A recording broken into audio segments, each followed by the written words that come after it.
أعوذ بالله السميع العليم من الشيطان اللعين الرجيم. بسم الله الرحمن الرحيم. السلام عليكم ورحمة الله تعالى وبركاته. الحمد لله رب العالمين وبه نستعين على أمور الدنيا والدين، ونصلي ونسلم على سيدنا محمد خاتم الأنبياء وإمام المرسلين وعلى آل بيته الطيبين الطاهرين، ورضي الله تعالى عن أصحابه ومن اقتدى بآثارهم إلى يوم الدين. سبحانك لا علم لنا إلا ما علمتنا إنك أنت العليم الحكيم، ولا حول ولا قوة إلا بالله العلي العظيم. اللهم رب اشرح لنا صدورنا ويسر لنا أمورنا واحلل عقدة من لساننا يفقهوا قولنا. رب يسر ولا تعسر، رب تمم بالخير. أما بعد. Pertama sekali samalah kita merafakkan sedikit kesyukuran kepada Allah Ta'ala yang dengan limpah kurnia dan inayahnya dapat sama kita berhimpun pada malam ini untuk menyambung pengajian kita insya-Allah. Jadi tuan-tuan, seperti mana yang kita maklum, saya baru nak elok, suara pun sorak-sorak basah, ya. Jadi tak dapat nak bertompik malamnya tuan-tuan. Elok tak payah bertompik, Ustaz kata. Tak ada dah, tak dapat lah nak lantang konai dah. Ya.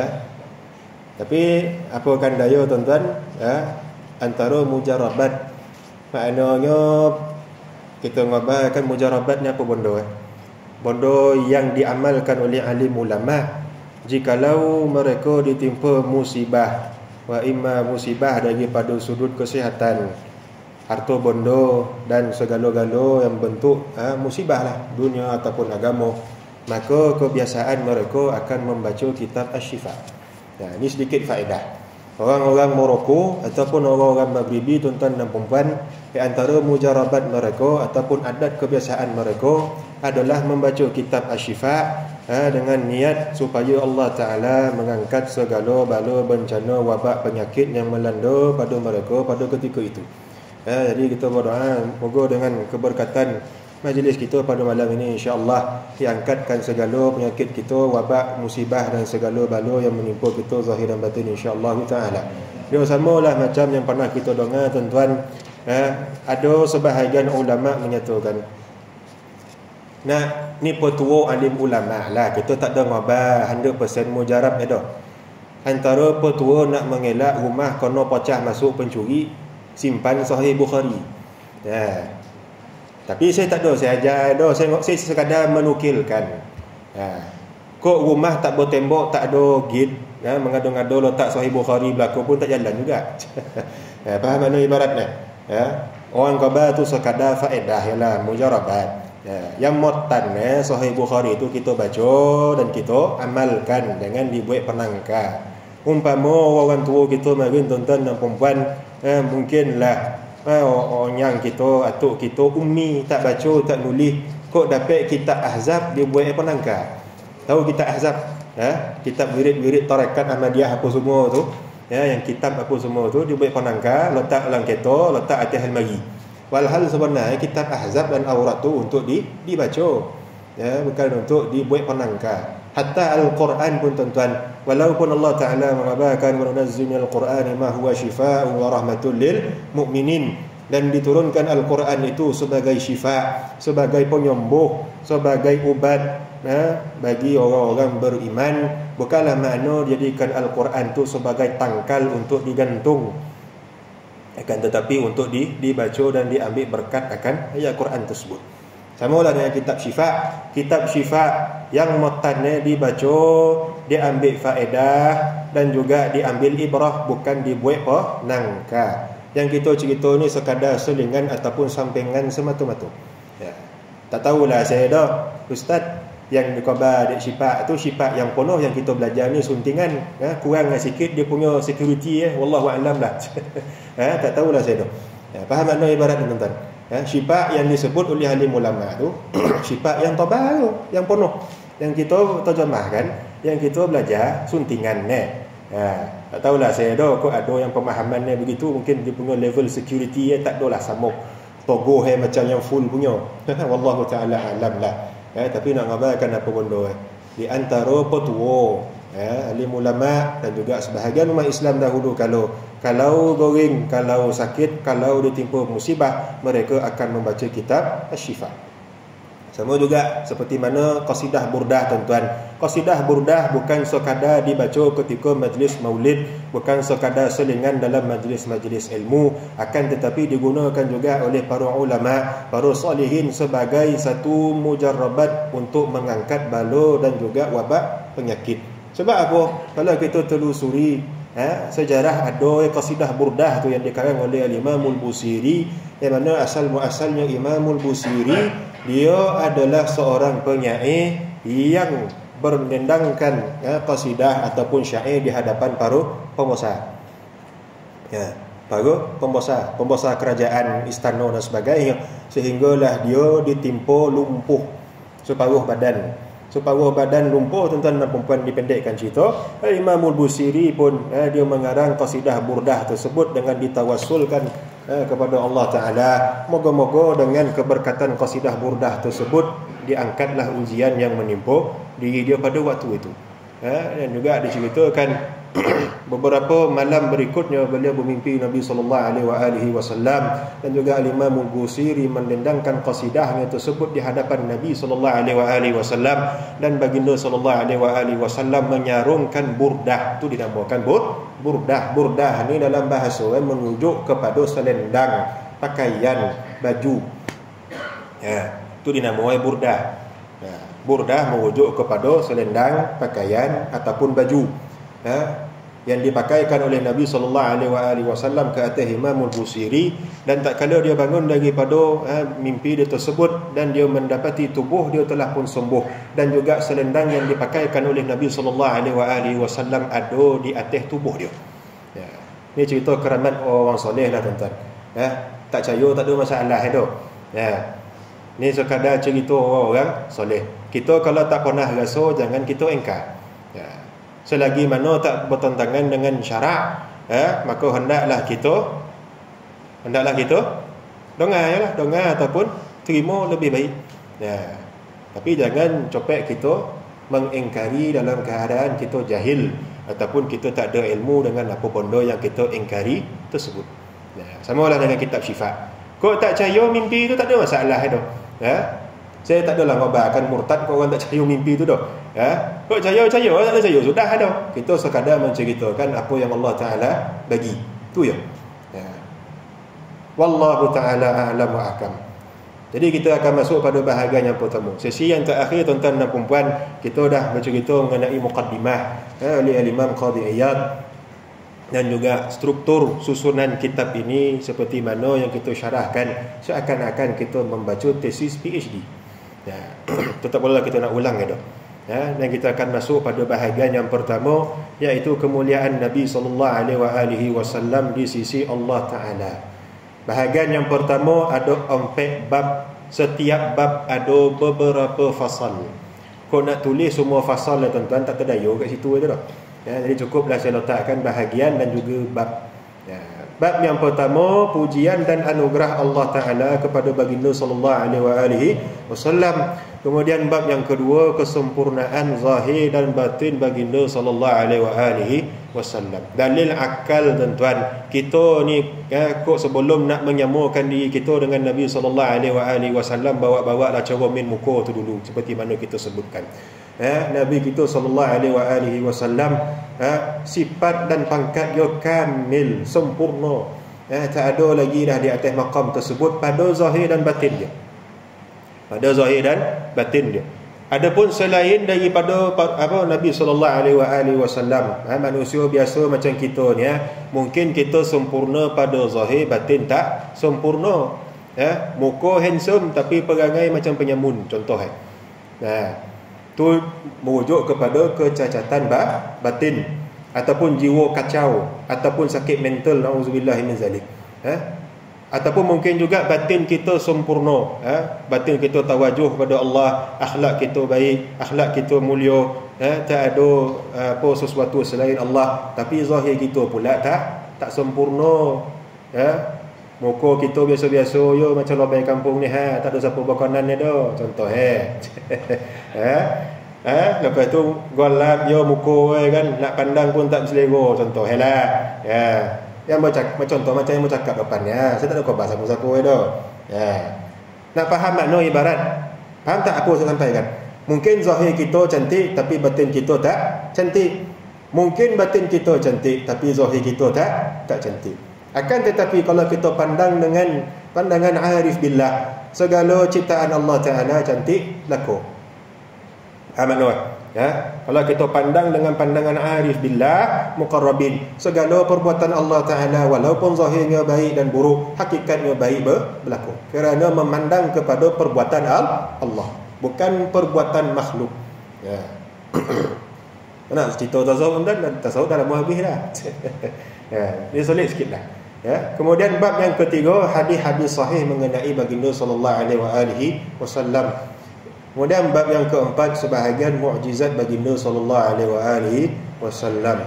Itulah sebahagian bab yang terkandung pada bahagian yang pertama. Surat 9. Bismillah. Bismillahirrahmanirrahim. Qala al-musannifu rahimahullahu ta'ala wa nafa'ana bihi wa bi'ulumihi fid darain amin. Tak percaya lagi tuan-tuan, Imam Qadi Iyad dia mengarang tu macam tesis PhD. Belum masuk fasal yang pertama ataupun bab yang pertama, dia letak abstrak. Muka surat 9 tu abstrak bagi bahagian pertama tersebut. Apa kata dia?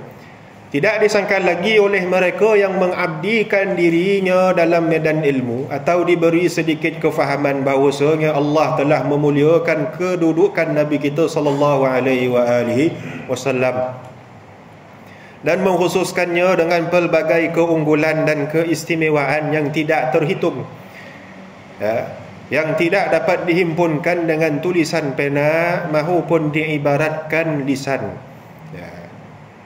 Walaupun kalau kita baca dalam dalil wahyu tuan-tuan, mungkin terhadlah beberapa bahagian yang Allah Ta'ala sebutkan akan ketinggian dan kemuliaan Nabi kita sallallahu alaihi wasallam secara zahir, akan tetapi secara hakikat kita tak dapat nak capai, tak dapat nak tahu. Sebab siapa yang mengangkat dia, siapa yang memuji dia, siapa yang menyebutkan dia, siapa yang berfirmankan dia? Allah Ta'ala. Jadi Allah Ta'ala lah yang maha mengetahui akan segala ketinggian dan kemuliaan Nabi kita sallallahu alaihi wasallam pada zahir dan batin. Antaranya yang difirmankan Allah secara jelas dalam kitabnya mengenai kedudukannya yang tertinggi serta memuji segenap peribadi dan kelakuan baginda sallallahu alaihi wasallam. Dia menitahkan sekalian hamba-Nya agar berpegang teguh dan menurut segala perintahnya, yakni perintah Nabi sallallahu alaihi wasallam.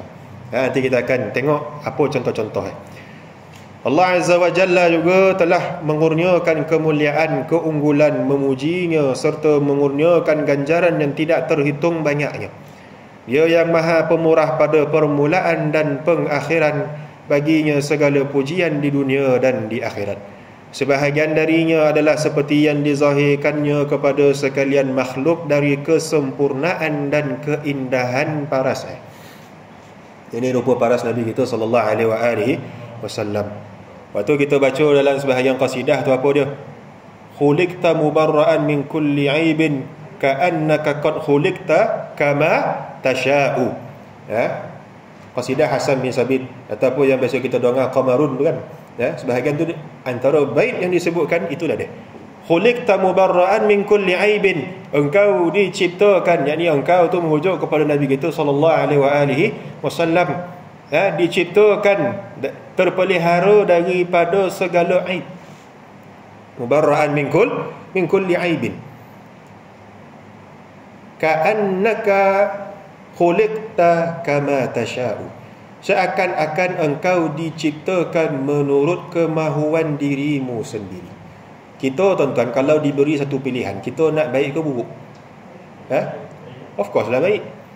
Kau pilih buruk tak cerdik nama secara naluri dan fitrah kita akan sentiasa memilih kepada yang baik. Sebab tu Hasan bin Sabit dia mengumpamakan keindahan jamal, kesempurnaan, keindahan, keagungan, kecantikan Nabi kita sallallahu alaihi wasallam yang suci daripada segala aib, Tak ada yang cacat cidor pada rupa paras Nabi kita sallallahu alaihi wasallam, seakan-akan beliau diciptakan menurut kehendak diri baginda sendiri. Seakan-akan. Akan tetapi adakah hakikatnya begitu? Tak. Hakikatnya Allah Ta'ala jugalah yang mengelokkan rupa paras dia. Allah Ta'ala nak mengangkat Nabi kita sallallahu alaihi wasallam, antara dia adalah mengindahkan rupa paras dia.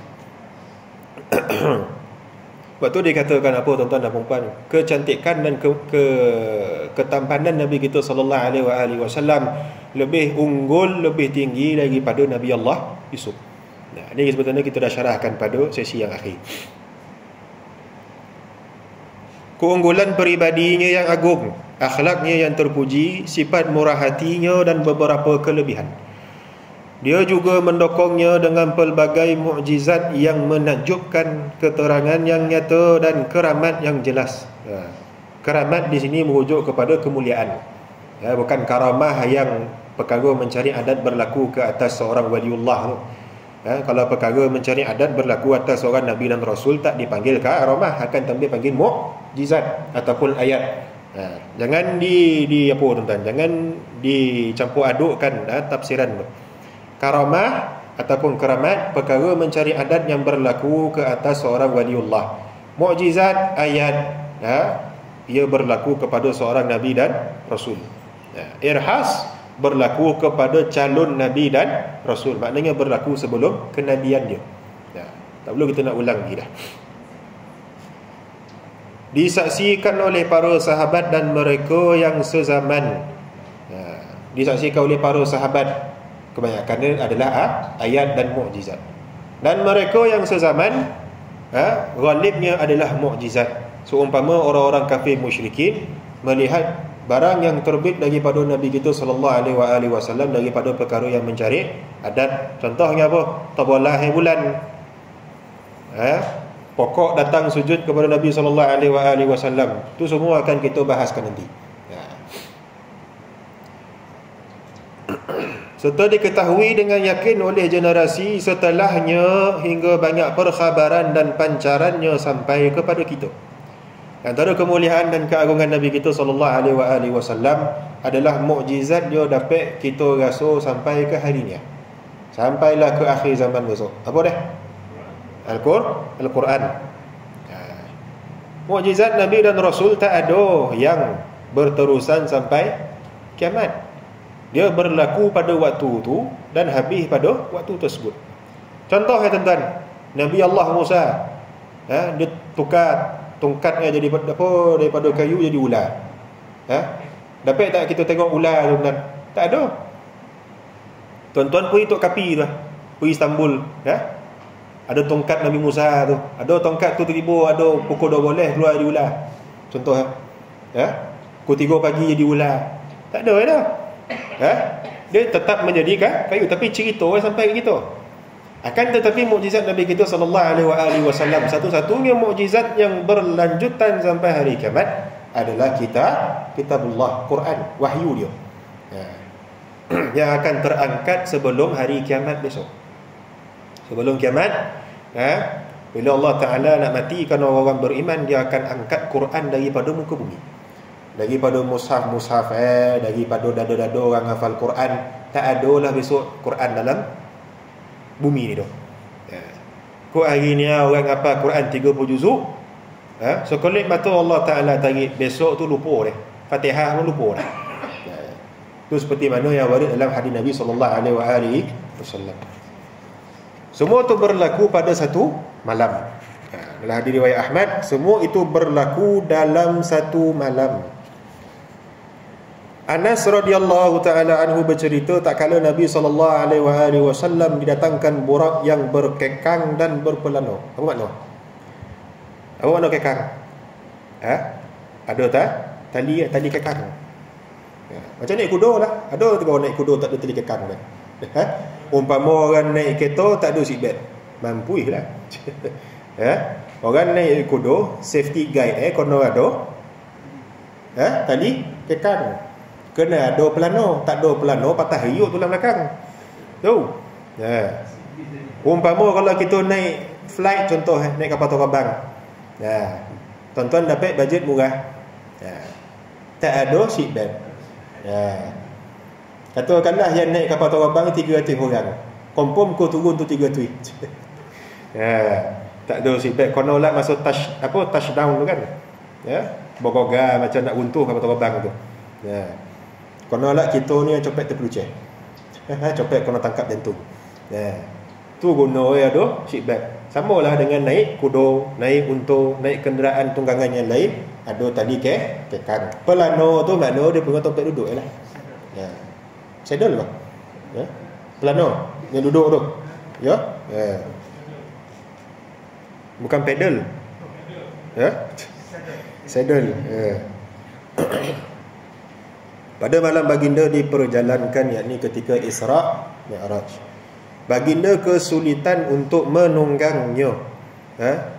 Maka Jibril alaihi salam berkata kepada burak tersebut, adakah engkau melakukan ini kepada Muhammad? Demi Allah, tiada yang lebih mulia di sisinya yang menunggangmu daripadanya.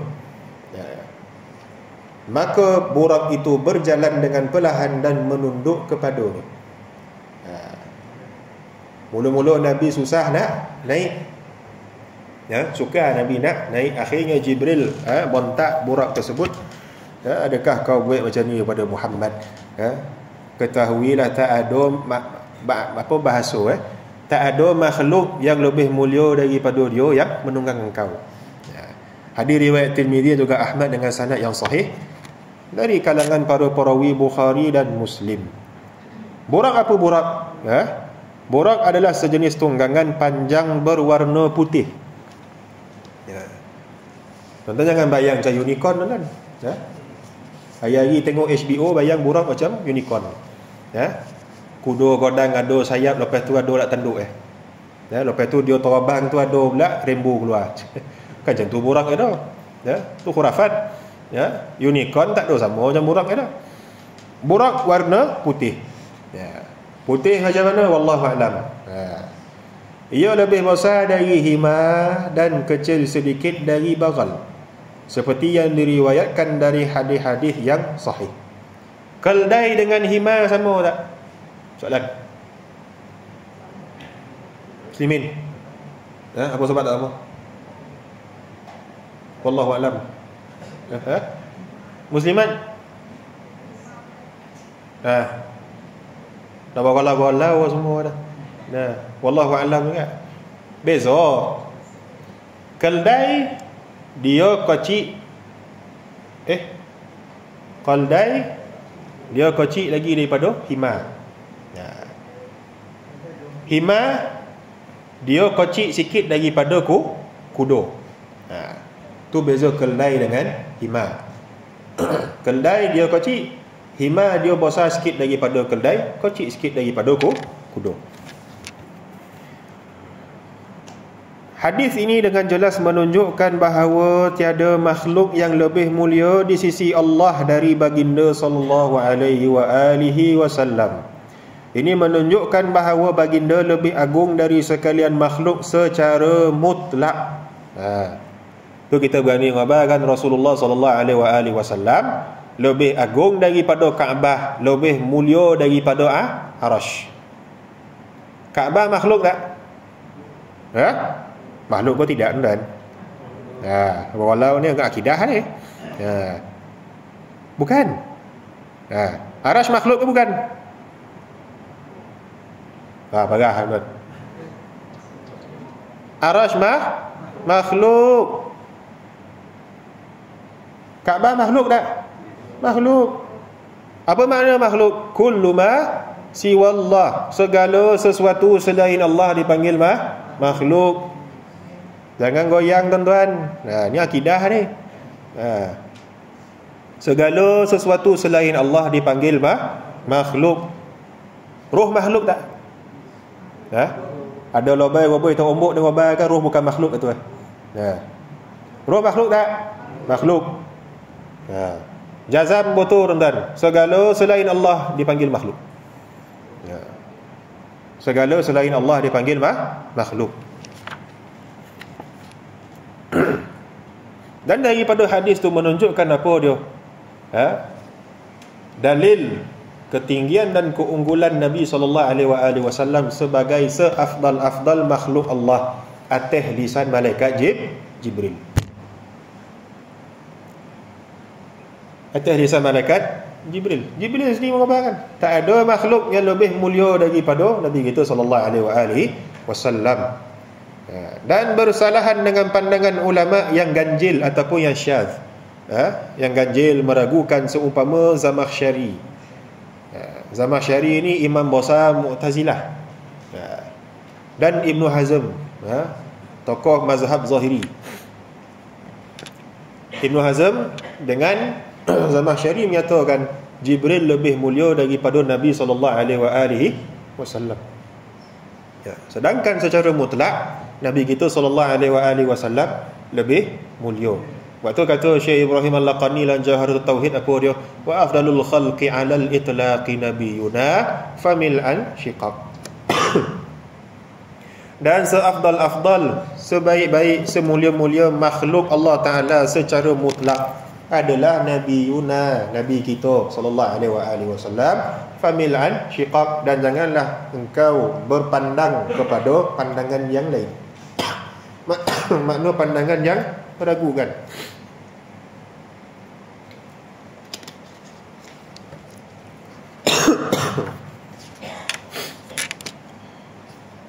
Dapat kono teh dengan madu sedap tuan-tuan. Ya. Air kosong tak mau dia dah. Gurau ya. Ya. Bab yang pertama, pujian Allah Taala kepada baginda sallallahu alaihi wasallam. Dapat pula campur dengan kayu mani dengan daun pudina. Masya-Allah. Kedai mamak pun tak ada menu tu dah. Ya, semua nak kena buat kat rumah. Salah kau kat rumah tak ada siapa nak buat kan? Ya, kok kita yo, ya. Malas kan? Orang sakit konolah manjun-manjun kan. Ya, tu fitrah ya. Kok ada? Ni tak ada. Macam mana kan? Tak dah yalah. Ya. Ketahuilah dalam Al-Quran banyak sekali ayat yang menunjukkan keterangan yang indah mengenai baginda sallallahu alaihi wasallam, keunggulannya, kepribadiannya yang agung dan ketinggian martabatnya yang kami jadikan sebagai pegangan. Pegangan di sini makna i'tiqad, akidah. Bukan makna pendapat yang boleh kita khilaf, yang boleh kita berbeza pendapat, tak. Pegangan di sini makna akidah, i'tiqad, wajib kita pegang. Sebab apa? Tu dalil wahyu. Kau tak pegang dengan dalil wahyu, maka kafir murtad, nauzubillah. Kami telah menghimpunnya dalam 10 fasal. Daripada bab pertama ni ada 10 fasal. Yang pertama, pujian Allah dan perutusannya sebagai anugerah teragung. Teragung makna apa tuan-tuan? Ada lagi yang lagi agung ke? Dalam bahasa Melayu bila kita guna istilah imbuhan maknanya secara mutlak itu yang paling tinggi. Terpaling tak ada dalam bahasa Melayu. Terpaling ni tak ada dalam bahasa Melayu secara kaedah lah. Bila nak menunjukkan tak ada lagi yang paling tinggi, sama ada diguna imbuhan ataupun diguna kata amat, paling. Maknanya tak ada lagi dah yang atas dia paling besar, paling mulia dan sebagainya. Allah Ta'ala berfirman, tu kitab dan laqad ja'akum rasulun min anfusikum, sambung, azizun alaihi ma'anittum harisun alaikum bil mu'minina raufun rahim. Yang untuk tu kira lah Jumaat tinggal. Faham makna kan? Ya. Petua orang-orang dulu lah, nak tahu bila mati kok dia mengamalkan ayatnya. Bertahun-tahun hafal, tiba-tiba tak dapat nak menyambung ayat dah. Biar. Cepat-cepat lah buat taubat nasuha. Mujarabat, tak ada kompom-kompom tu, tapi kebiasaan yang kita jumpa begitu. Jadi jalan selamat tak payah beramal lah, Ustaz, ikut kau lah sono. Kok beramal mati, tak beramal pun mati, sama je. Memang manusia tu dijadikan untuk menanggung kematian. Laqad ja'akum rasulun min anfusikum. Sesungguhnya telah datang kepada kamu seorang rasul dari kaum kamu sendiri, min anfusikum. Dalam qiraat yang syadz atau qiraat yang meragukan, min anfasikum. Yang kita baca min anfusikum, dari kalangan kalian. Qiraat yang syadz atau qiraat yang meragukan, min anfasikum. Ada beza tak? Ada. Min anfusikum maknanya dari kalangan kamu sendiri. Min anfasikum maknanya yang paling mulia dari kalangan kamu sendiri. Anfas kata tafdil ataupun menunjukkan kata yang paling tinggi kedudukannya daripada kata nafis. Biasa kitab tasawuf yang kita belajar dekat Malaysia ni, durun nafis, permata yang berharga. Nafis tu maknanya berharga. Bila dia kata anfas, maknanya paling berharga. Sama tak berharga dengan paling berharga? Tak sama.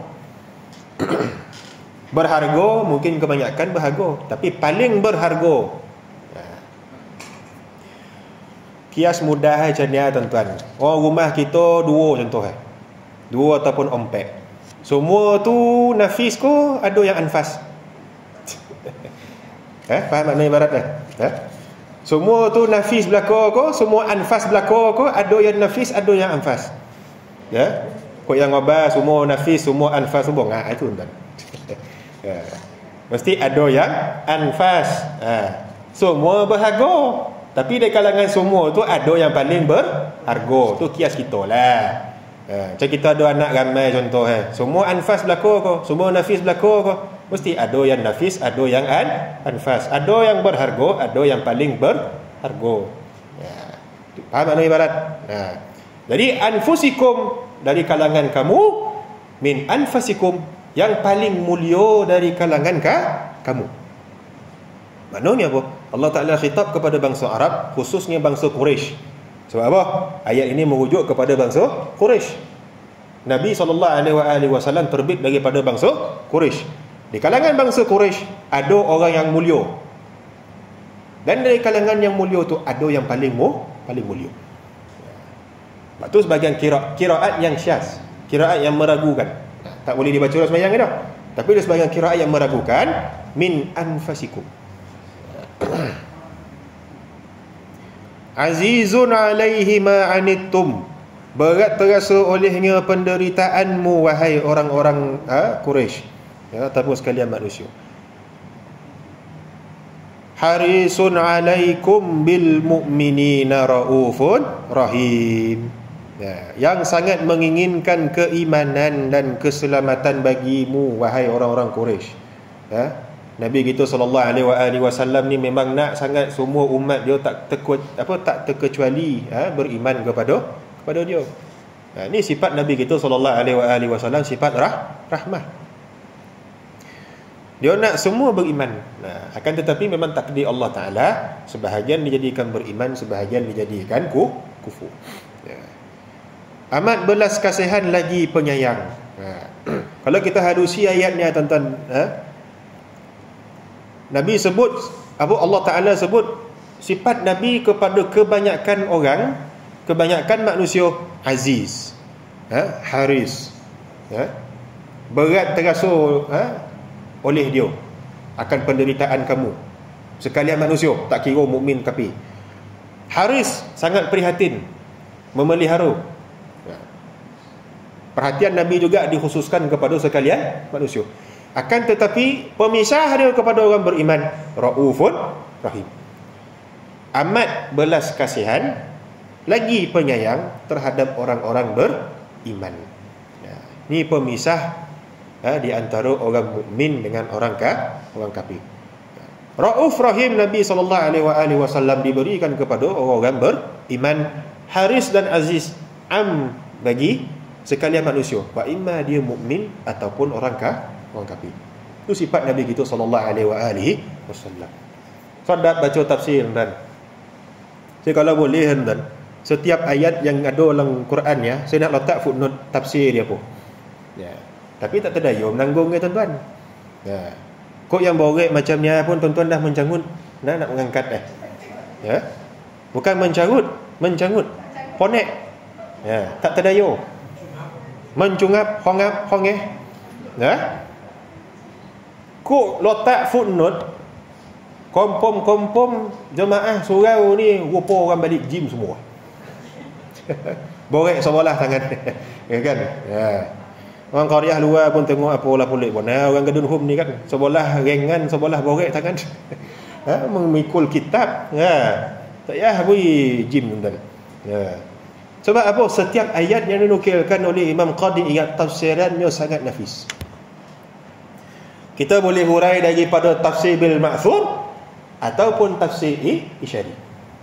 Tafsir bil ma'thur maknanya tafsiran daripada Quran, tafsiran daripada hadis ataupun tafsiran daripada pandangan para salafus salih. Tafsir isyari, tafsiran ahli sufi. Ya. Dengan syarat tafsir itu muwafaqatlah dengan tafsir yang benar, yang muktabar. Bukan tafsir yang mengepek-ngepek itu. Ya. Tapi itulah tuan-tuan, kan tak khatam kitab ni. Ya. Malamnya nak menghabiskan ayatnya ayo. Domam gitu. Ya. Juhud kita tak sama tuan-tuan. Ya. Himmah saya tak sama dengan himmah tuan-tuan. Ya. Mungkin himmah saya macam ni, himmah tuan-tuan macam ni. Ataupun himmah saya macam ni, himmah tuan-tuan macam ni. Ya. Tak semua orang sama maqam. Ya. Jadi cukup kita ambil apa yang wajib kita tahu je lah. Sebab tu saya acap kali mengabarkan apa dia. Kitab ni tuan-tuan dan puan-puan bukan sekadar kitab sirah, tapi juga kitab tafsir, kitab hadis, kitab tasawuf, kitab fiqh dan kitab akidah. Kita nak ulas macam mana semua boleh. Tu karamat Imam Qadi Iyad. Allah Ta'ala berfirman kepada orang-orang beriman atau bangsa Arab atau penduduk Mekah atau sekalian manusia menurut khilaf ahli tafsir kepada siapa ia ditujukan. Akan tetapi majoriti ahli tafsir berpandangan ayat ini dikhitabkan kepada bangsa Arab. Pertama sebab apa? Al-Quran tu turun dalam bahasa Arab. Sisi yang kedua pula tuan-tuan dan puan-puan, Arab ni dia ada banyak kabilah, banyak suku. Tak semua suku sama darjatnya. Dia ada kasta. Tu kena faham. Bangsa Arab zaman jahiliah dia ada kasta. Kasta yang paling tinggi, yang paling ternama adalah suku Quraisy. Apa sebab? Sebab daripada keturunan Nabi Allah Ismail. Nanti akan disebutkan tu. Dari kalangan bangsa Quraisy ada bani-bani yang lain. Ada Bani Makhzum, Bani Adi, Bani Abdul Syams, Bani Abdi Manaf, Bani Hashim, Bani Abdul Muttalib, Bani Abdiddar, Bani Umayyah, Bani itu, Bani ini. Tapi dari kalangan bani-bani yang ada dalam Quraisy, yang paling tinggi sekali adalah Bani Hashim. Paling tinggi sekali martabat adalah Bani Hashim. Dan disebutkan oleh Nabi SAW nanti akan kemuliaan Bani Hashim tersebut. Bahawa Allah mengutus seorang Nabi dari kalangan mereka, yakni bangsa Arab. Berapa orang Nabi dari kalangan bangsa Arab kan? Jangan Google. Siapa Google tak boleh makan. Berapa orang? Wallahu a'lam. Muslimat? Kompon.com semua. Wallahu a'lam enggak? Tanya seorang-seorang sonyap semua.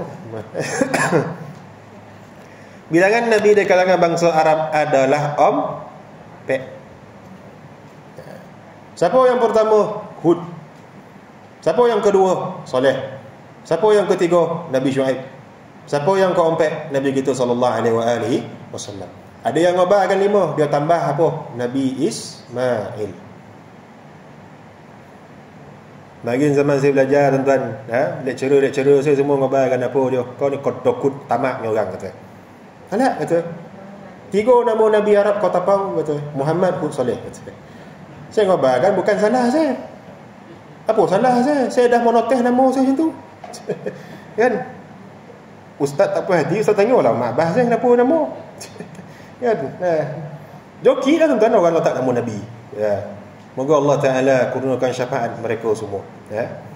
Sunat tuan-tuan bila kita dapat anak, dapat cucu, letak nama yang ada makna. Letak nama yang ada maksud yang baik-baik. Jangan kita duk mengajar yang moden-moden, nama tak apa pondon nama nama tak ada makna. Nama tak ada barakah. Apatah lagi kalau nama tu nama orang kafir, nauzubillah. Sunat kita letak nama yang baik-baik. Sebab apa? Pada hari kiamat besok, setiap orang akan dipanggil dengan nama dia yang terbaik. Orang mukmin, orang soleh akan dipanggil dengan nama dia yang terbaik. Adapun orang kafir, dia akan dipanggil dengan nama dia yang paling buruk.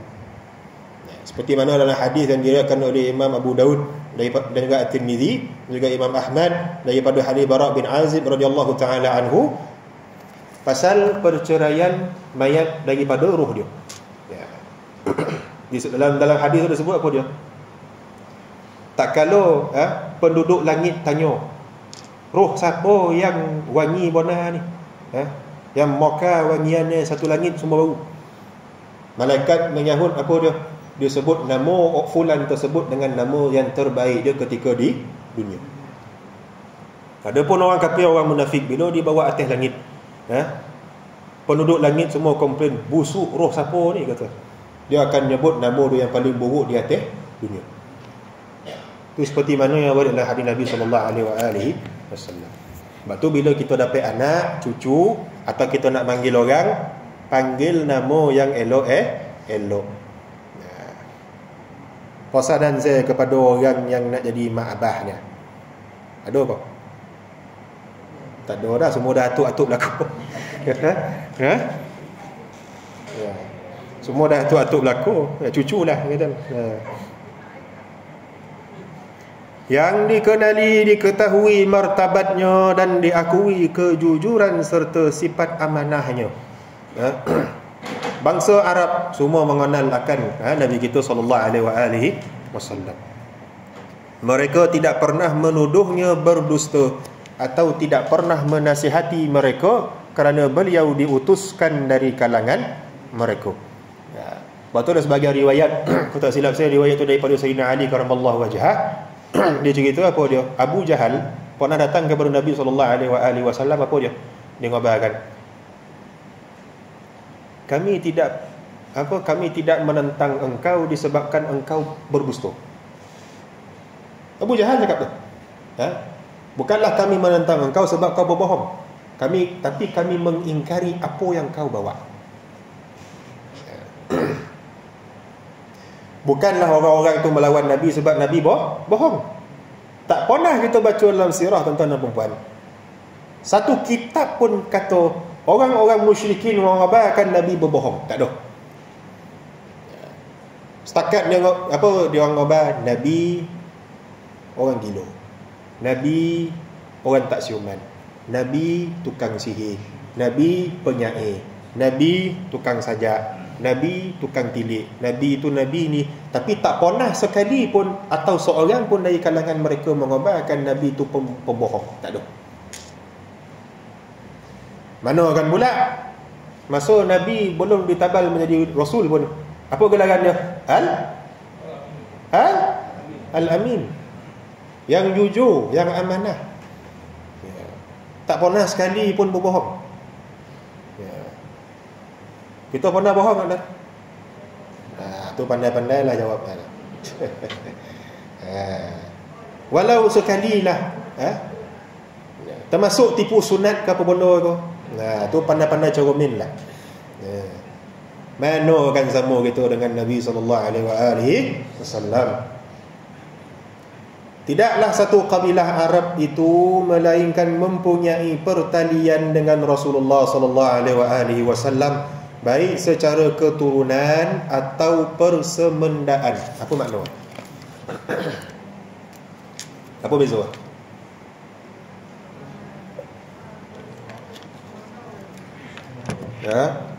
Pertalian maknanya secara pertalian darah. Wa imma jauh ataupun doket. Apa hubungan Nabi dengan Abu Jahal? Tak saudara apa? Pak saudara kah? Abu Jahal bin Abdul Muttalib kah? Bukan. Tuan-tuan, bila kita baca sirah Nabi ni, jangan kita syok sendiri tau. Ya. Bapa saudara Nabi yang melawan Nabi seorang je. Siapa dah? Abu Lahab. Abu Lahab tu golai. Nama sebenar Abdul Uzza bin Abdul Muttalib bin Hashim bin Abdi Manaf bin Qusay bin Kilab bin Murrah bin Ka'ab bin Lu'ay bin Ghalib bin Fihi sampai habis. Adapun Abu Jahal tu golai oleh Nabi SAW. Apa makna Abu Jahal? Bapa orang-orang bodoh, betul.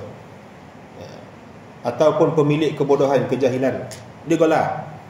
Sebab apa? Sebelum dia menentang Nabi SAW, dia digolai sebagai Abul Hakam, orang yang cerdik.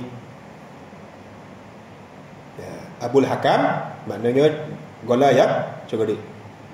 Ya. Nama sebenar dia apa? Amru bin Hisham Al-Makhzumi. Ya. Amru bin Hisham Al-Makhzumi, golai Abul Hakam, bapa yang cerdik. Bila menentang Nabi SAW, Nabi golai dia Abu Jahal. Cerdik lawannya bodoh. Hakim lawannya jahil. Abu Jahal suku Bani Makhzum, walaupun sama-sama daripada Quraisy. Nabi kita SAW pula daripada suku Bani Hashim. Mana kan pula kita baba Nabi pak saudara Abu Jahal? Hati-hati tuan. Termasuk ustaz-ustaz yang gomar cakap tak menurih gomar. Oh, pak saudara Nabi tu Abu Jahal. Oh, sah. Mana golak orang Quraisy esok. Ya. Pangkat pak saudara mungkin, tapi pangkat pak saudara tak sama dengan pak saudara langsung. Ya. Tu kena telusurilah pula dia punya nasab. Tapi nak kabarkan apa? Bapa saudara yang melawan Nabi SAW,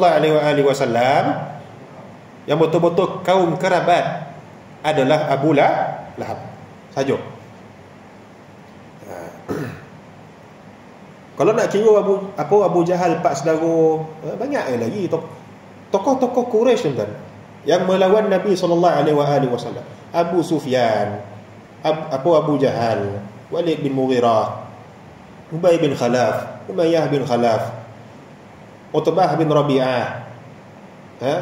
Semua itu nasabnya bersambung kepada Quraisy. Pertalian kerabat tu ada, tapi secara dekat bukan. Faham? Faham makna? Macam kita lah, kalau kita nak menerangkan kepada anak cucu kita, fulan tu pangkat pak saudara, adakah lazim kita faham pak saudara betul? Memang dia tu adik abah kau, ataupun abang abah kau contoh. Pangkat nak bagi mudah faham je. Secara makna. Faham tuan-tuan? Persemendaan apa makna? Maknanya ada hubung-hubung kait. Melalui perkahwinan, menyomondo sama tak dengan berkodim tuan? Nama soal adat tak? Menyomondo sama tak dengan berkodim? Mana orang bilah? Tak ada orang bilah je. Tak ada orang bilah. Orang adat ke apa? Sama tak berkodim dengan menyomondo? Pak? Apa fana? Sama tak menyomondo dengan berkodim? Tak sama. Berkodim kat kita makna cocap darah. Betul tak? Tapi kalau menyomondo maknanya kita hubung kait dengan satu keluarga melalui perkahwinan. Tu makna menyomondo. Kodim lain. Ada lah ngajar kat anak cucu, baik secara keturunan atau menyomondo berkodim, betul. Tu tahrif nama. Catat tu tuan. Menyomondo tak sama dengan berkodim. Demikianlah tafsir Ibnu Abbas radhiyallahu taala anhuma dan selainnya mengenai firman Allah, illal mawaddata fil qurba. Apa kepala ayat dia? Qul la as'alukum alaihi min ajrin illal mawaddata fil qurba. Yang tak disebut oleh Imam Qadi Iyad dalam kitabnya, tuan, antara kemuliaan Nabi kita sallallahu alaihi wasallam yang tak dapat ataupun yang tak dapat kita jumpa dalam mana-mana Nabi dan Rasul. Ni dia ayat ni. Tuan-tuan kalau baca dalam Quran, apa kata Nabi Nuh, Nabi Hud, Nabi Saleh ataupun sebahagian Nabi yang Allah Ta'ala sebut dalam Quran? Ada tak minta upah daripada usaha dakwah? Tak ada. Apa jawab Nabi-Nabi Rasul tu? In ajriya illa 'ala Allah. Sesungguhnya ganjaran aku itu datang daripada Allah. Allah yang bayar. Aku tak minta apa, satu sen pun daripada dakwah aku ni. Ganjaran-ganjaran yang aku buat ni semua Allah Ta'ala akan bagi. Tapi Nabi kita sallallahu alaihi wasallam, Allah Ta'ala sendiri suruh, qul, katakanlah, qul ayya Muhammad, qul, katakanlah wahai Muhammad sallallahu alaihi wasallam, la as'alukum alaihi min ajrin, aku tak minta sebarang upah pun daripada kamu, sebarang balasan pun daripada kamu atas apa dakwah yang aku buat ini, illal mawaddata fil qurba, kecuali kasih sayang dalam kekeluargaan. Ni tak ada dalam mana-mana Nabi dan Rasul. Baca dalam Quran. Semua Nabi Rasul ngabarkan in ajriya illa 'ala Allah. Segala ganjaran aku dibayar oleh Allah Ta'ala. Tapi Nabi kita sallallahu alaihi wasallam, perintah Allah Ta'ala sendiri, qul, katakanlah wahai Muhammad sallallahu alaihi wasallam, la as'alukum alaihi min ajrin illa al-mawaddata fil qurba. Adakah maknanya kat situ Allah Ta'ala tak bayar ganjaran apa kat Rasulullah? Lepas tu? Tak faham tentu dah. Tapi di sini menunjukkan salah satu perkara yang membezakan Nabi kita sallallahu alaihi wasallam dengan para nabi dan rasul yang lain. Catat tu tuan-tuan. Kok pandang saya tak ada apa keluar teleprom kat sini tuan-tuan. Tak tahulah aku tuan-tuan kasyaf belako semua. Nampak muka saya keluar ayat apa bodoh saya cakap ni. Lepas ni mungkin saya tak ulang lagi dah. Saya tak. Baginda sallallahu alaihi wasallam adalah orang yang paling mulia, tertinggi dan terunggul dari kalangan mereka. Demikian puncak pujian yang tertinggi. Tapi tuan-tuan, kalau kita baca sirah di kalangan bangsa Bani Hashim, yang paling mulia lah, yang saya ingat lah, yang paling mulia yang orang selalu sebut nama dia, yang orang memang ta'zim betul lah dari kalangan Bani Hashim ni, apa dia? Pertama, Hashim, ayah kepada Abdul Muttalib. Hashim ni pun dia ada dia punya nama asal dia. Dan Hashim, tuan-tuan dan puan-puan, dia meninggal di mana? Meninggal di mana? Di Makkah. Kat Labu? Enggak, tuan-tuan. Kat Batu Mano Toboh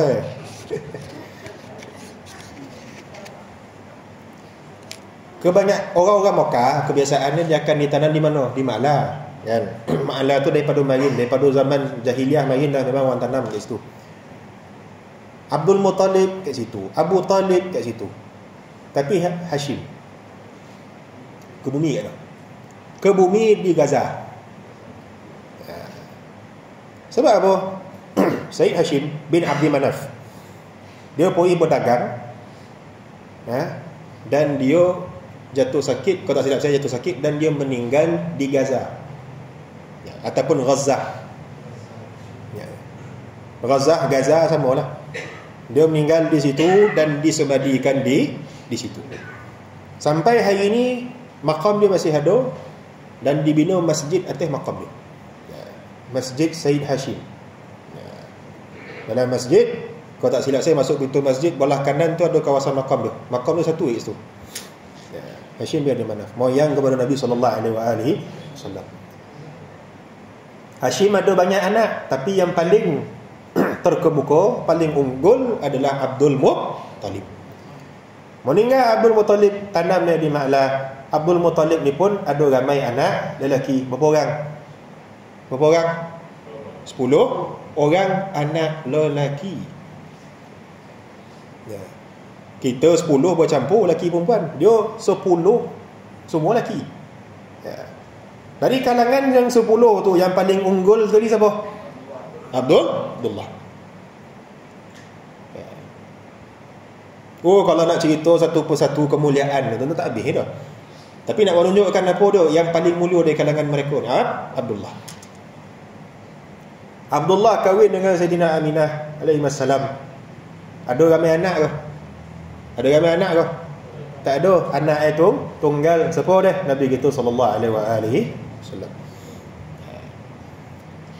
Dan Nabi kita sallallahu alaihi wasallam, antara nama dia adalah Ibnu Zabihain. Ya, putera kepada dua orang yang nak disembelih. Siapa yang pertama? Nabi Ismail. Siapa yang kedua? Abdullah. Cerita tu tuan-tuan boleh baca dalam kitab sirah. Saya tak nak cerita dalam ni dah. Cerita ni kan gambar dengar cerita kan. Kan tak habis kitabnya. Ya. Cerita Abdullah tuan-tuan boleh baca sendirilah dalam kitab-kitab. Ya.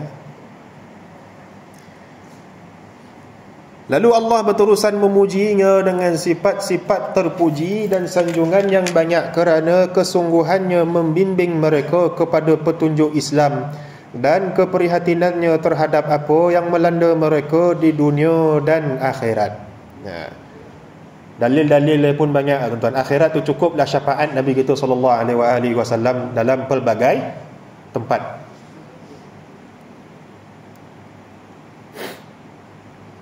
Serta kasihnya terhadap orang-orang beriman. Hinggalah Allah Ta'ala mengurniakan baginya dua namanya, iaitu Maha Penyantun dan Maha Penyayang, yakni Rauf dan Rahim. Dekat footnote tuan-tuan terdapat sebahagian nama Allah yang diharuskan untuk dinamakan kepada manusia, seperti yang di atas, dan sebahagiannya hanya khusus bagi Allah Ta'ala sahaja yang tidak terbilang banyaknya. Perbahasan ini boleh dirujuk pada kitab-kitab yang membicarakan asma' wa sifat. Contoh tuan-tuan, syarahan Asma'ul Husna. Imam Ibn Ajibah, dia ada satu risalah syarahan Asma'ul Husna, dan dia syarahkan Asma'ul Husna daripada 3 aspek utama. Daripada sudut takhalluq, ta'alluq dan tahakkuk. Sudut ta'alluq maknanya apa hubungan insan dengan nama Allah Ta'ala tersebut. Daripada Allah sampai As-Sabur. Dan kita dah belajar nama Allah Ta'ala tak terbilang banyak. Tapi yang kita jumpa dan kita pastikan melalui dalil wahyu ada 99 sebahagiannya. Daripada sudut ta'alluq, mana hubungan insan dengan nama Allah Ta'ala tersebut. Takhalluq, bagaimana seorang insan dapat berakhlak dengan nama Allah Ta'ala tersebut. Dan tahakkuk, buah daripada takhalluq yang dilakukan insan melalui nama Allah tersebut. Jadi nama Allah Ta'ala ada 3 aspek yang boleh diambil iktibar oleh insan. Ta'alluq, makna hubungan dia dengan nama tersebut. Takhalluq, bagaimana dia nak berakhlak dengan nama Allah Ta'ala tersebut. Dan tahakkuk, bagaimana, apakah buah ataupun hasil daripada akhlak yang dia contohi tersebut. Contoh tuan-tuan, Ar-Razzaq. Apa makna Ar-Razzaq? Maha pemberi rezeki. Kata Ibnu Ajibah dalam tafsir Fatihatul Kabir, saya ada kat rumah tafsir Fatihah dia 300 lebih muka surat. Sebab dalam itulah dia disyarahkan Asmaul Husna. Hubungan insan ataupun takhalluq insan dengan nama Allah yang Ar-Razzaq yang apa dia? Memandang pertama, memandang bahawasanya tak ada yang memberi rezeki secara hakikat kecuali Allah yang bersifat Ar-Razzaq, Maha memberi rezeki. Itu daripada sudut ta'alluq. Aspek yang kedua, bagaimana seorang insan dapat meniru, bukan kita ngabah nak menjadi, beza. Meniru sifat Allah Ta'ala tersebut yang bersifat Ar-Razzaq. Apa dia? Rajin bersedekah. Kalau kita nak faham secara bahasa apa benda tu, secara maknawi kita menyampaikan rezeki orang lain, Allah Ta'ala menyampaikan rezeki seseorang melalui perantaraan kita. Ya. Tu maknanya adalah Allah Ta'ala pilih sebahagian hamba menyampaikan rezeki dia kepada sebahagian hamba yang lain. Tu seperti mana yang kita dah pernah belajar dalam kitab tasawuf bersyariat lain, tuan-tuan dan puan. Tak kala ada hadis Nabi SAW mengabarkan apa dia, seakan-akan mereka itulah makhluk yang Allah Ta'ala ciptakan bagi memenuhi keperluan manusia. Manusia akan datang berbondong-bondong, akan bersempit-sempit pergi menghadap satu kumpulan ini untuk meraih rezeki mereka yang diberikan melalui perantaraan mereka ni. Itu daripada sudut takhalluk. Tahakkuk, buah daripada takhalluk ataupun natijah akhlak insan tersebut dalam meniru nama Allah Ta'ala yang Ar-Razzaq tadi adalah dia akan memberi tanpa berkira-kira. Tu buah hasil. Faham makna tak? Orang kalau dia dah lazim bersedekah, dia akan rasa kurang tak daripada apa yang dia ada? Tak ada. Ya. Mungkin mula-mulalah mujahadah, nama bermujahadah dia akan rasa kurang. Tapi bila dia dah lama bersedekah sampai mendarah daging, dia akan rasa borek lagi tak? Dia akan berkira-kira tak? Tak ada. Tu misal ataupun contoh insan tersebut dalam mengikut nama Allah yang bersifat Ar-Razzaq tadi. Allah Ta'ala bagi joki ada berkira-kira tak ada? Ada tak tuan-tuan bonapeh daripada mula monoteh dalam perut sampailah hari ni besok keluar bil. Kau napeh 77 tahun sekian banyak ringgit gitu. Macam apa toke sampan siapa tu? Ahmad Nisfu kan. Poi dekat jumpa apa? Pendekar Mustar. Tu buka bil kan. Sampan rosak RM70. Ubat-ubat ni sekian ringgit. Ada apa macam tu? Allah Ta'ala tunjukkan bil, kau bernafas, kau makan minum, kau berkahwin, kau dapat anak, kau itu kahwinnya, kau dapat ilmu, kau dapat tu. Ada dia bagi bil? Tak ada. Segala limpah kurnia Allah Ta'ala bagi kat kita, ada tak berkurang sikit pun daripada perbendaraan dia? Tak ada. Sebab apa? Ternafi sifat fakir daripada dia. Tak ada yang bertambah maupun berkurang walau sebesar zarah pun daripada perbendaraan Allah Ta'ala.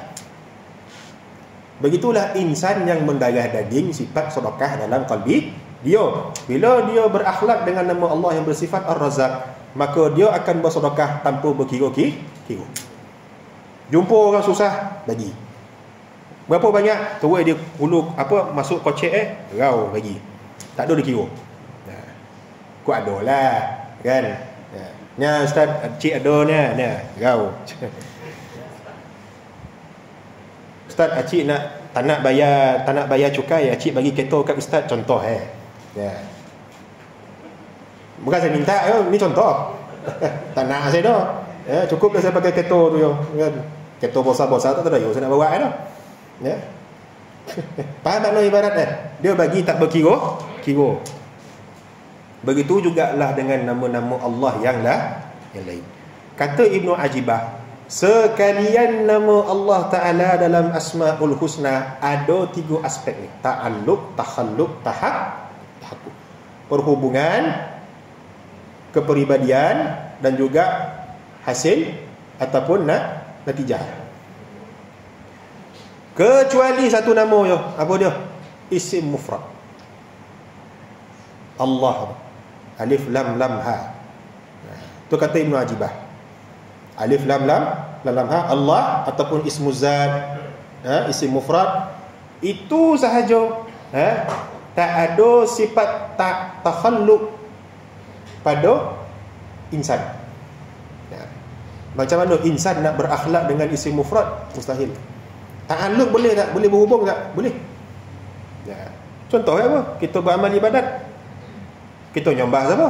Allah. Itulah takhalluq, ta'alluq. Tahakkuk, buah daripada ta'alluq kita, dengan Allah Ta'ala, apa dengan isim mufrad tadi apa dah? Kita akan rasa Allah Ta'ala sentiasa bersama kita. Allah Ta'ala sentiasa memerhatikan kita, mengawasi kita. Tapi takhalluq tak boleh ada pada isim mufrad sahaja. Adapun isim yang lain harus ada sifat takhalluq. Itu kata Ibn Ajibah. Kok saya rajin tuan-tuan, saya cetak dah buku tu. Terjemah dah, siap dah. Saya lepas saya habis khatam risalah tu, saya tulis terjemah dan saya syarahkan sikit, kita sokong dengan dalil Quran hadis. Kok panjang umur rajin saya tahun depan lah kita cetak. Kalau tak ada lah, melopong lah semua. Tapi nak ngabarkan apa dah? Asmaul Husna harus bagi seorang insan untuk berakhlak dengan dia. Akan tetapi tuan-tuan, dalam ilmu tasawuf tak semua orang dapat menggapai sekalian nama Allah Ta'ala tersebut. Mana tak dapat berakhlak dengan sekalian nama. Setiap waliullah di kalangan arifin muqarrabin ada dia punya bahagian dia masing-masing. Ada wali yang Allah Ta'ala bagi dia sifat Rahman, sifat Rahim, sifat Ra'uf, sifat Rahim. Ada yang Allah Ta'ala bagi dia sifat Al-Mutakabbir. Maknanya sombong diri bukan makna sombong dengan semua orang, dia sombong kepada musuh-musuh Allah. Dalilnya apa? Muhammadur Rasulullah walladzina ma'ahu asyidda'u 'alal kuffar. Muhammad sallallahu alaihi wasallam adalah pesuruh Allah. Sekalian mereka yang bersama dengan dia, siapa dia? Para sahabat. Asyidda' 'alal kuffar. Koreh terhadap orang-orang kafir. Apa makna koreh itu? Bangga dirilah. Wajib tak kita tawaduk pada orang kafir? Wajib tak? Bukan tak wajib, haram. Bila menghadap orang kafir, tak boleh kita bersifat tawaduk. Kita kena tunjuk izzah Islam. Bukan makna jabur, bukan makna takbur, bukan makna bodoh yang negatif tu tak. Kita kena tunjuk diri kita ni mulia dengan Islam, bukan mulia dengan diri. Apa lagi? Firman Allah Ta'ala, azillatin 'alal mu'minina 'izzatin 'alal kafirin. Sifat orang beriman, Allah Ta'ala sebut dalam Quran, merendah diri kepada orang beriman dan meninggi diri kepada orang-orang kafir. Itu contoh. Itu sifat harus seorang Muslim bersifat dengan sifat al-mutakabbir, yakni sombong diri, dengan syarat sombong tersebut, megah diri tersebut dizahirkan kepada orang-orang kafir dari kalangan musuh Allah. Itu ya. Adapun megah diri kepada sesama hamba Allah, sama orang beriman, hukumnya adalah haram. Itu semua disebut dalam kitab-kitab syarah Asmaul Husna. Akan tetapi tuan-tuan dan puan-puan, dari sekalian makhluk Allah Ta'ala yang ditajallikan dengan sifat-sifat Asmaul Husna ini, yang bersifat dengan segalian sifat Asmaul Husna ini, hanyalah Nabi kita sallallahu alaihi wasallam. Tu sepakat ulama sufi seumpama Sidi Abdul Aziz Ad-Dabbar dalam kitab Al-Ibris, dia kata apa dia? Para wali-wali Allah, tidak semua mereka itu mustahil mereka itu dapat bersifat dengan sekalian nama-nama Allah. Ada yang bersifat dengan satu nama, ada yang dua, ada yang tiga, ada yang beberapa nama. Tak penuh. Kecuali Nabi kita sallallahu alaihi wasallam, dia bersifat dengan segala nama daripada Asmaul Husna tersebut. Ni ulasan daripada tasawuf dah. Tak adalah kitab syifa dah. Tu ulasan daripada ilmu tasawuf. Bukan kita kata Nabi itu bersifat dengan sifat Allah, tak. Dia sekadar misal, gambaran. Faham makna? Gambaran bagi sifat Allah. Kita nak kenal Allah macam mana? Kenal daripada Nabi sallallahu alaihi wasallam. So umpama hadis musalsal awaliyah yang kita talqinkan bagi tuan-tuan, apa dia? Ar-rahimuna yarhamuhumur rahman.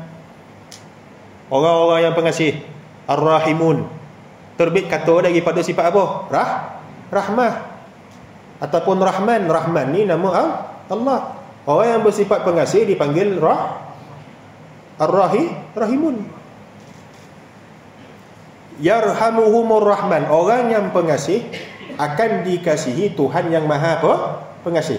Perhatikan tu, ada ta'alluq, takhalluq dengan tahakkuk dia. Lepas tu apa? Allah Ta'ala semua, irhamu man fil ardi, kasihilah kamu mereka yang di bumi, yarhamukum man fis sama. nescaya kamu akan dikasihi mereka yang di langit. Itu contoh. Contoh harus bagi kita mencontohi sifat-sifat Allah. Bukan kita nak khabar kita ni jadi Allah, mustahil. Tapi kita berakhlak mulia ni semua yang terbit daripada Nabi SAW yang diajarkan oleh Allah Ta'ala. Sebab tu ada hadis tuan-tuan, walaupun hadis tu dhaif, akan tetapi maknanya sahih. Apa dia? Adabani Rabbi fa ahsana ta'dibi. Sesungguhnya Tuhanku lah yang mengajarkan aku adab, fa ahsana ta'dibi, dan dia juga mengindahkan lagi adabku. Dan disebabkan itulah Allah Ta'ala puji Nabi kita sallallahu alaihi wasallam, wa innaka la'ala khuluqin azim. Sesungguhnya engkau wahai Muhammad sallallahu alaihi wasallam di atas keluhuran pekerti yang teragung. Faham tuan-tuan? Bolehlah turun roket dah. Dah dia kolej tasawuf dah. Ya. Tapi faham makna ya? Bukan kita nak khabarkan Nabi itu Allah, mustahil. Ya. Siapa yang i'tiqad Nabi itu Allah, kafir dia. Sepakat. Tapi kita nak khabarkan apa? Nabi adalah misal, gambaran bagi sifat Allah. Mana kan sama Nabi dengan Allah? Nabi makhluk, Allah tu khaliq. Jelas? Wallahu ta'ala a'lam wa ahkam. Dah cukup tu. Tak ada soalan ya? Ya? Muslimin? Semua dah lapar semua dah? Ya? Cucu insulin dah semua. Makan ubat semua ya? Musliman ada ke? Tak ada. Kalau tak ada sebarang persoalan, kita tangguh majlis kita insya-Allah taala. Saya mohon ampun dan maaf jika ada keterlanjuran kata, tergores hati, terkasar bahasa. Apa yang terlebih terkurang sepanjang malam ini mohon dimaafkan dan mohon dihalalkan insya-Allah. Panjang umur, murah rezeki, kita jumpa Isnin depan insya-Allah. Qul qawli hadza wa astaghfirullahal azim li wa lakum. Siapa yang ambil kitab boleh jumpa saya lepas sembahyang isyak. Ya. Subhanakallah wa bihamdika asyhadu an la